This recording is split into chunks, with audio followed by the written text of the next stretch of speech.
Hi mga sis Mars, papakita ko sa inyo kung paano ko in-stock ang ating 3-tier na cake. Ang flavor nga pala ng ating cake dyan ay ang ating bestseller na Choco Moist Cake. Siyempre mga sis Mars, dahil nga 3-tier na cake, ang ginamit natin dyan ay drum board mga sis Mars, yung medyo makapal na board. Ang size mga sis Mars dyan ng ating drum board ay size 12. Ang cake base naman natin na 3-tier ay 8x4, 6x4 at saka 4x4 yung pinaka-top. Siyempre, bawat layer ay maglalagay tayo ng filling. Ang filling ko dyan mga sis Mars ay whipped icing na nilagyan ko lang ng cocoa powder. Dahil tiered cake nga mga sis Mars ang gagawin natin, dapat yung pinakababa natin dyan ay matibay. Nilagyan ko yan ng 5 pirasong straw. Zago straw mga sis Mars kasi medyo makapal Di lang pala siya medyo makapal. Makapal talaga siya mga sis Mars at matibay. Kailangan nating palakasin ang pundasyon ng cake natin sa baba kasi nga dalawang ipapatong sa kanya. So, mabigat. Lalo na ang cake base natin ay Choco Moist Cake. So, mabigat talaga siya mga sis Mars. Sunod-sunod ang cake order natin mga sis Mars ngayon ha, ng mga tiered cake nakakaloka. Ito nga, tinamaan na tayo ng sobrang pagod at puyat. Ayan, bumalik na naman yung aking ubo at sipon. Nakakaloka. Feeling ko parang hindi kayang labanan ng vitamins ang puyat at pagod. Kaya lang sayang, minsan lang dumarating ang pagkakataon na ganito mga sis Mars na sunod-sunod yung order at malalaking cakes pa. Nakakatuwa nga lang mga sis Mars kasi ang dami nating mga bagong customer. Thank you so much talaga doon sa mga nagre-recommend. Salamat sa inyo. Kaya naman kahit sumama pa ang pakiramdam ko, ay for the go. Kailangan natin mga sis Mars magsipag kasi hindi tayo mayaman. Kung mapapansin nyo mga sis Mars, naglagay ako ng karton na binalutan ko ng foil mga sis Mars, dagdag yun sa pundasyon ng ating cake. Para ang bigat ng ating cake sa taas ay hindi mapunta lahat sa cake sa baba. As usual, naglalagay ulit ako ng mga Zago straw kasi nga meron tayong 3rd tier.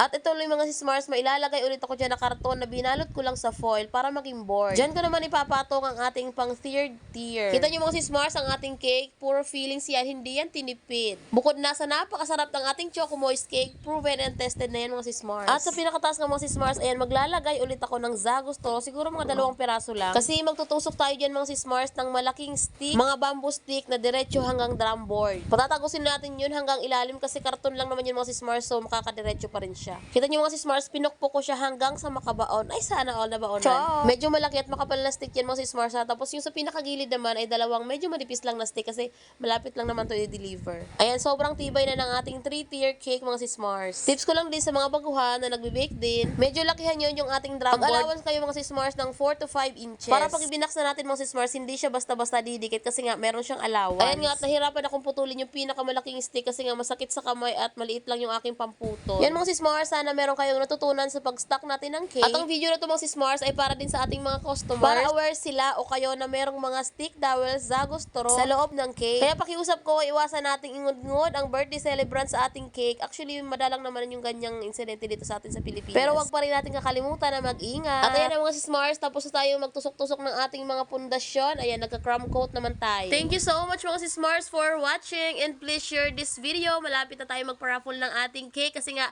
ngayon 12,000 followers na tayo. Thank you so much. Bye-bye!